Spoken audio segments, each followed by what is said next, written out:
अस्सलाम वालेकुम दोस्तों, उम्मीद है आप सब लोग खैरियत से होंगे। बात करेंगे ओमान में रमज़ान शरीफ के मतलब एक्सपेक्टेड है कि 13 या 14 अप्रैल को जो है ओमान में पहला रोज़ा होगा। आज 2 अप्रैल है और मिनिस्ट्री ऑफ रिलीजियस वकाफ़ ने वेदर फोरकास्ट ने अनाउंसमेंट कर दी है कि 12 अप्रैल को सोमवार के दिन जो है चाँद देखने के लिए जो कमेटी तश्कील दी गई वो बैठेंगे, देखेंगे।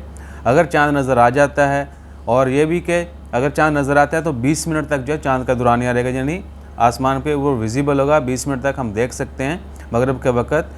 तो 13 तारीख को जो पहला रोज़ा होगा, जबकि मसाजिद और तरावी के मतलब जो है अभी तक कोई अनाउंसमेंट नहीं की गई। वो स्प्रिंग कमेटी के फैसले के बाद ही डिसाइड होगा कि इधर जितने नमाजियों को अभी इजाज़त है सेफ डिस्टेंस के साथ अपने प्रेयर मैट लेके जाते हैं, वैसे ही रमज़ान में भी चलेगा या ज़्यादा लोगों को इजाज़त दी जाती है।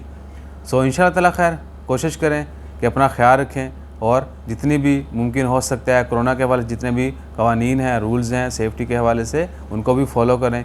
अपना ख्याल रखिए, दुआ में याद रखिए और दुआ करते रहें कि इस साल जो है रमज़ान और तरावी जो है वो बहुत अच्छी हो। हमें जो है नमाज़, पाँचों नमाज़ें जो है मस्जिद में पढ़ने की इजाज़त हो, तमाम लोगों को जाने की इजाज़त हो और ये वबा भी बिल्कुल ख़त्म हो। अपना ख्याल रखिए। जैसे मज़ीद अपडेट्स आती हैं वो भी शेयर करते हैं। जज़ाकल्लाह, अल्लाह हाफ़िज़।